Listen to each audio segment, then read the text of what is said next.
나토 대 러시아. 만약 이 두 세력 간의 전면전이 벌어진다면 그것은 아마도 인류 역사상 가장 파괴적인 전쟁이 될 것입니다. 이는 세계 2위 군대가 최강 군대와 맞선다는 뜻입니다. 미국과 31개국의 군대가 합쳐지며 그중 영국, 프랑스, 터키, 이탈리아 네 나라는 세계에서 가장 강력한 군대 10위 안에 들기도 합니다. 이론상으로는 러시아에게는 승산이 없습니다. 자원, 인력, 무기 측면에서 동맹국들은 큰 우위를 점하고 있으며 이는 러시아가 일반적인 전쟁에서 극복하기에는 너무 큰 차이일 가능성이 높습니다. 양측 간의 핵전쟁은 거의 확실하게 상호 확증 파괴로 이어질 것입니다. 하지만 현재의 우위에도 불구하고 나토는 더욱 강력해질 계획입니다. 나토 회원국들은 국방비 지출을 약 2에서 대폭 늘리기로 합의했습니다. 국내 총생산의 약 5가지 앞으로 10년간 늘리기로 했습니다. 상호 운용성, 물류, 감시, 사이버 보안을 모두 크게 향상시키면서요. 그럼 나토의 군사력이 얼마나 막강한지, 러시아와 비교해서 어떤 모습인지, 그리고 그 약점은 무엇인지 좀 더 자세히 살펴보겠습니다. 이 대규모 재무장 캠페인은 그 공백을 메우려는 것입니다. 최근 몇 년간 나토의 힘을 가장 잘 설명한 인물 중 한 명은 최근 은퇴한 영국 국방참모총장 사토니 라디킨 제독입니다. 2024년 2월 런던에서 열린 채텀 하우스 안보 및 국방회의 기조연설에서 그는 영국은 안전하다고 밝혔습니다. 우리가 안전한 이유는 세계 최대이자 강력한 동맹인 나토 소속이며 책임 있는 핵 보유국이기 때문입니다. 피할 수 없는 사실은 러시아가 나토를 공격하거나 침입할 경우 압도적인 대응이 있을 것이라는 점입니다. 나토의 전투 항공 전력은 러시아보다 3대 1로 많기 때문에 신속하게 제공권을 장악할 것입니다. 나토 해군은 러시아 해군을 바렌츠 해와 발트 해에 묶어둘 것입니다. 우크라이나가 흑해 함대를 크림반도에서 몰아냈듯이 나토는 러시아보다 4배 많은 함정과 3배 많은 잠수함을 보유하고 있습니다. 이 동맹은 계속 더 강해지고 있습니다. 이 동맹은 2023년 핀란드, 2024년 스웨덴 가입으로 30개국에서 32개국이 됐습니다. 이 동맹의 전체 GDP는 러시아보다 20배나 크고 방위 예산도 러시아와 중국을 합친 것보다 3배 반이나 많습니다. 게다가 나토는 10억 명이 넘는 인구라는 전략적 기피를 갖추고 있으며 그 위에 핵동맹으로서의 나토가 있습니다. 그가 말한 모든 점에서 틀린 부분은 없고 오히려 나토가 러시아에 비해 더 우위에 있는 몇몇 다른 부분들은 언급하지도 않았습니다. 예를 들어 인력과 전시 상황에서 병력을 보충하고 늘릴 수 있는 인구 자원을 생각해 보십시오. 대부분의 추정에 따르면 2025년 러시아 군대의 총 병력은 약 3,500만 명 정도입니다. 그 수치가 우크라이나 전쟁에서의 큰 손실을 반영한 것인지는 불분명합니다. 하지만 징집률이 꾸준해 보이는 만큼 아마도 병력을 유지하거나 오히려 늘릴 수 있었을지도 모르지만 확실히 알기는 어렵습니다. 그 수치는 약 1,300만 명의 현역 군인과 추가로 200만 명의 예비군, 그리고 25만 명의 중운사 조직 인원으로 구성되어 있습니다. 비교하자면 나토의 연합군 병력은 8억 6,500만 명이 넘어서 거의 25배에 달합니다. 이 우위는 세 범주에서 비슷하게 나타납니다. 나토는 약 3억 4,400만 명의 현역 병력, 4,300만 명의 예비군, 그리고 약 87만 6천 명의 중운사 병력을 보유하고 있습니다. 양측이 앞으로 병력을 확충할 수 있는 능력을 비교해보면 그 격차는 훨씬 더 뚜렷합니다. 러시아의 전체 인구는 약 1억 4,100만 명에 달합니다. 이 중 약 4,600만 명이 복무 가능하며 곧 1억 2,600만 명의 젊은 남성이 변경 연령에 도달할 예정입니다. 현재 현역 군인 수와 대략 비슷한 규모입니다. 즉 잠재적인 군 병력이 현재 군 병력의 135배에 달하기 때문에 필요하다면 러시아는 엄청난 수의 인원을 군대로 끌어들일 수 있는 상당한 역량을 가지고 있습니다. 나토의 전체 인구는 9억 8천만 명으로 러시아보다 거의 7배나 많습니다. 이 중 3억 6,530만 명이 복무 가능하고 추가로 1억 1,600만 명도 곧 복무할 수 있습니다. 다시 말해 나토 회원국들은 현재 인구의 훨씬 적은 비율만을 군대에 활용하고 있으며 이는 나토가 인력을 거의 44배까지 확장할 수 있는 잠재력을 가지고 있음을 의미합니다. 필요하다면 러시아보다 3배 넘는 우위를 가질 수 있습니다. 옛말에 군대는 배로 이동한다고 했습니다. 병력이 늘수록 효과적 활동엔 더 많은 자금이 필요합니다. 군대를 유지하기 위한 재정적, 경제적 자원은 전쟁을 치르는 데 있어서 인력과 무기만큼이나 항상 중요한 요소였습니다. 그리고 이 점에서 구매력 평가로 조정하면 나토가 러시아에 비해 갖는 이점은 더욱 커집니다. 러시아의 국내 총생산은 약 58조 원이고 국방 예산은 1260억 원으로 단일 국가로서는 세 번째로 많은 지출을 하고 있습니다. 구매력 평가 기준으로요. 결정은 화폐 흐름이 달러가 아니라 실제 거래된 통화로 측정되는 방식입니다. 러시아 국방비는 GDP의 2%로 전쟁 중인 국가치고 매우 낮은 수준입니다. 하지만 비용을 미국 달러로 측정하는 명목 국내 총생산 모델을 사용하더라도 여전히 약 7%에 불과합니다. 러시아는 제재로 인한 여러 어려움에도 불구하고 여전히 꽤 강한 경제 기초 체력을 가지고 있습니다. 외환과 금 보유고가 5,570억 달러가 넘는 반면 대외 부채는 3,176억 달러입니다. 구매력 평가로 조정된 GDP의 54%에 불과하지만 나토의 구매력 평가 기준 GDP는 57조 달러가 넘어서 거의 10배에 달합니다. 회원국들이 추가 지출을 약속하기 전에도 나토의 전체 국방 예산은 138조 달러가 넘습니다. 러시아의 24보다 약간 더 높은 비율로 나토 회원국들은 3,128조 달러가 넘는 외환 및 금 보유고를 가지고 있는데 이는 러시아의 5배가 넘는 수치입니다. 하지만 나토는 69조 달러가 넘는 외채를 가지고 있으며 이는 GDP의 약 82%에 해당합니다. 기술적으로 이는 나토가 전쟁 수행 자금 조달이 더 어렵고 비용이 많이 든다는 뜻입니다. 하지만 뉴욕, 런던, 프랑크푸르트, 파리, 로마 등 주요 금융시장이 나토 내에 있고 러시아는 현재 서방 주도의 글로벌 금융 시스템에서 거의 완전히 배제되어 있기 때문에 실제로는 그 반대입니다. 현재 러시아의 외부 자금 조달이 훨씬 더 어렵습니다. 군사 장비로 넘어가면 나토는 공군, 해군, 지상군 전력 모두에서 압도적 우위를 보입니다. 나토의 공군은 총 2376대의 항공기를 보유하고 있는데 러시아의 4292대와 비교하면 거의 5배에 달하는 우위입니다. 나토는 전투기 수에서 6배, 공격기 수에서 거의 2배, 수송기 수에서 3배, 특수임무 항공기 수에서는 7배가 넘는 우위를 가지고 있습니다. 헬리콥터는 5.5배의 공중급유기는 거의 30배의 수적 우위가 있습니다. 막대한 수적 우위뿐만 아니라 여러 분야에서 상당한 질적 우위도 있습니다. 조종사 훈련과 작전 능력 면에서 나토 조종사들은 일반적으로 러시아 조종사 평균의 약 3배에 달하는 연간 비행 시간을 기록하고 있어 전술적 숙련도와 준비 태세에서 우위를 보입니다. 이러한 훈련상의 우위는 나토의 첨단 지휘 통제 및 통신 시스템에 의해 더욱 강화되어 공군, 지상군, 방공군 간의 효과적인 합동 작전과 충돌 방지를 가능하게 합니다. 우크라이나에서 4년간의 소모전으로 어느 정도 발전했지만 이 분야는 러시아군이 역사적으로 기술적으로 힘들어한 영역입니다. 나토는 5세대 전투기 분야에서 결정적인 우위를 가지고 있습니다. 미국과 함께 20개의 유럽 나토 회원국 F-35 라이트닝 II를 운용하기로 약속했습니다. 이 전투기는 첨단 스텔스, 센서, 융합, 네트워크 전쟁 능력을 제공합니다. 반면 러시아는 5세대 전투기인 수호이 57을 개발했지만 서방 기준으로는 진정한 5세대 전투기로 간주되지 않았으며 실전 투입도 제한적이었습니다. 모든 종류의 항공기를 더 많이 보유하고 있습니다. 나토의 공군은 또한 공중급유기, 정찰기, 전자전 자산 등 다양한 첨단 지원 전력을 보유하고 있어 치열한 전장 환경에서 지속적인 작전을 수행하는 데 매우 중요한 역할을 합니다. 더 나아가 나토의 항공력은 갈릴로라는 강력한 위성 항법 시스템의 지원을 받고 있는데 이 시스템은 러시아의 글로나스 시스템보다 우수하다고 평가되어 정밀성과 작전 신뢰성을 높여줍니다.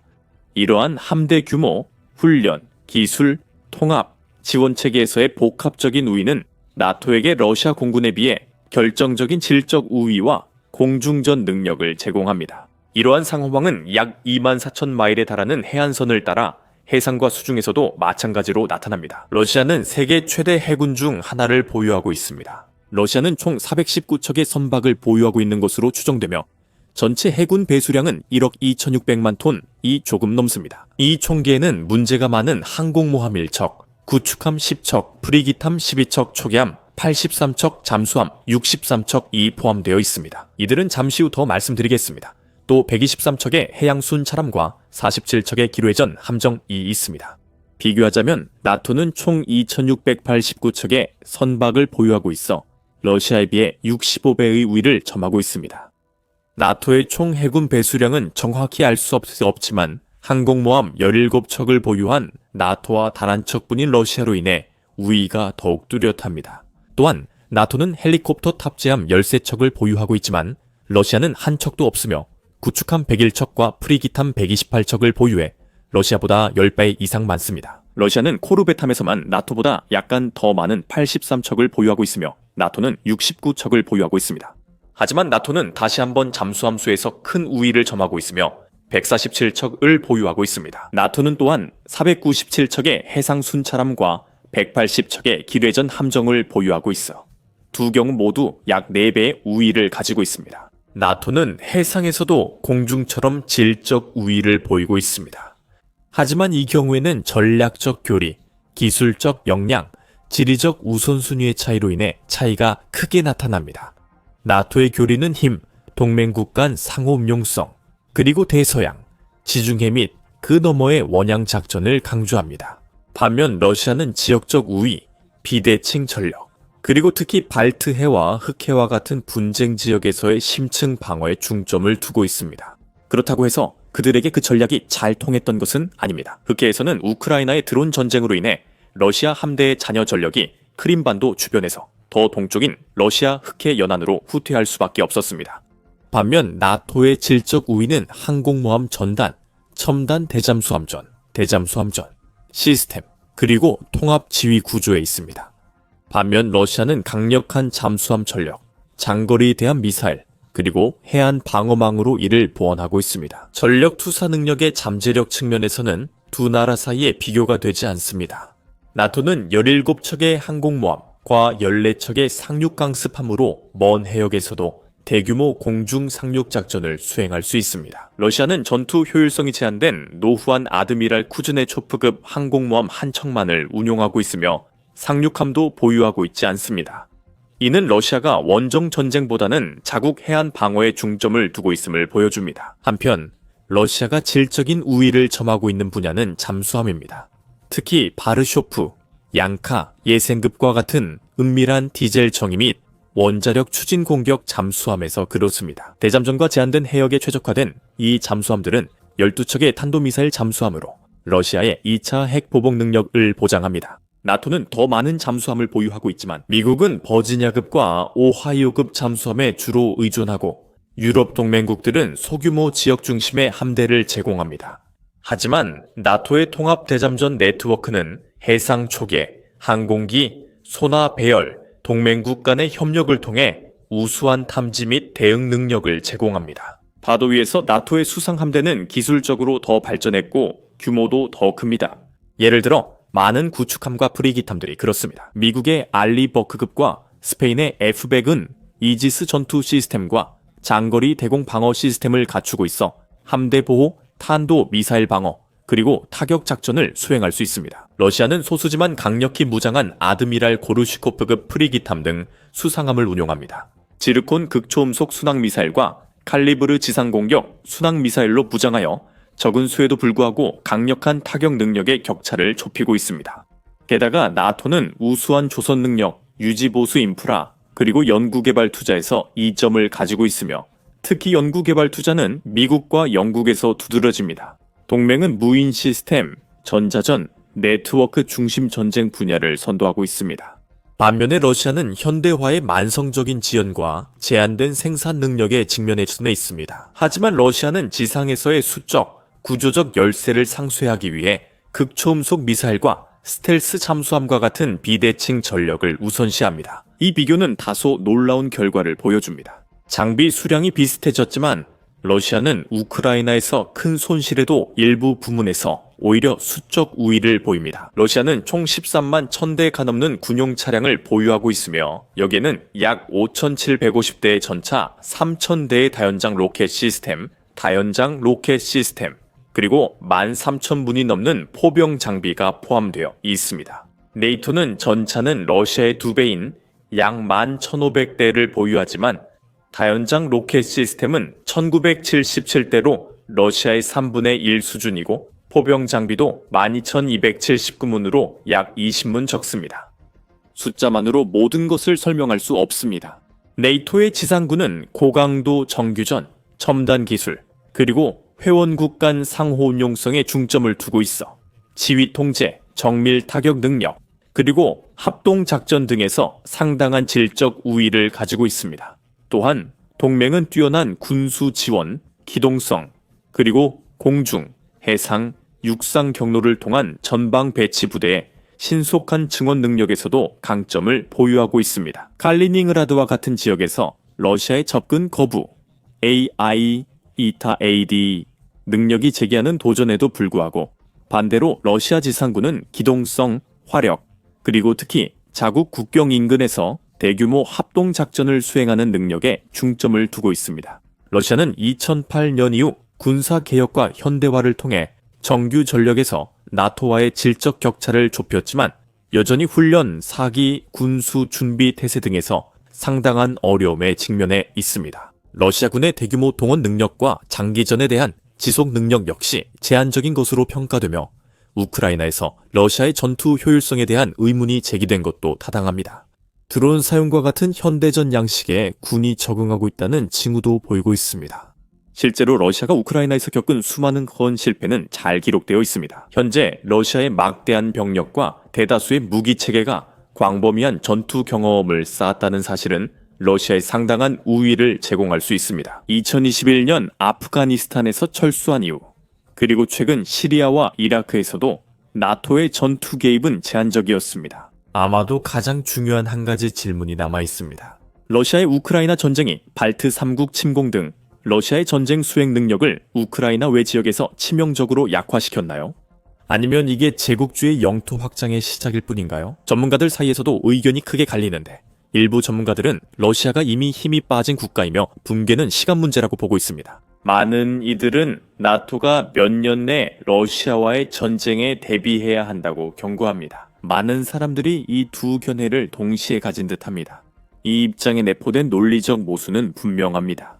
러시아가 붕괴 중인데 어떻게 유럽 침공을 준비할 수 있나요? 이것이 논리적으로 말이 되려면 단 한 가지 경우뿐인데 그것은 나토가 러시아보다 훨씬 더 나쁜 상태라는 것입니다.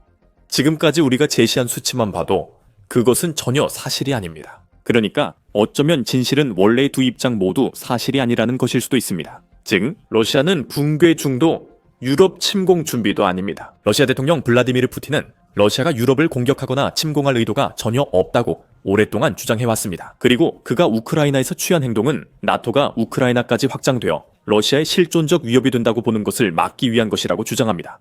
물론 그의 우크라이나 침공은 오랫동안 중립을 지켜온 핀란드가 나토에 가입하게 만들었고 결과적으로 나토가 러시아의 북쪽 국경에 위치하게 되었습니다. 하지만 러시아와 우크라이나의 긴 국경선, 그리고 두 나라 사이의 오랜 적대감과 복잡한 관계는 우크라이나 내 나토의 존재를 훨씬 더 어려운 과제로 만듭니다.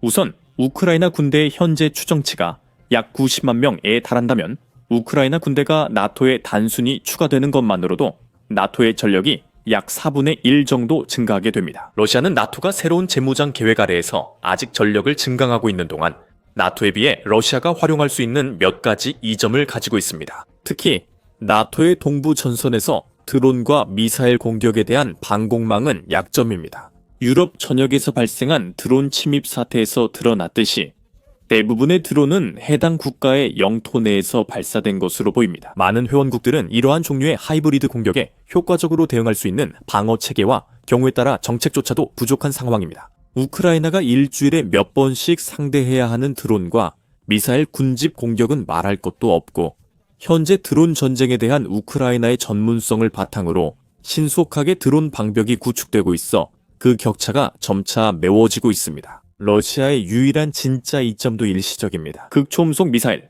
모든 크기의 드론 생산, 그리고 브라베스니크, 아디슈니크, 포세이돈, 아방가르드, 사르마트 시스템과 같은 러시아의 새로운 소위 핵 슈퍼무기 분야에서만입니다. 이 시스템들이 주장하는 대로 작동한다면 물론 아직 확실하진 않지만 이는 나토가 아직 따라잡지 못한 질적인 우위를 의미합니다. 비슷한 무기들이 개발 중이긴 하지만 현재로서는 러시아가 상당히 크고 잠재적으로 결정적인 선두를 점하고 있습니다.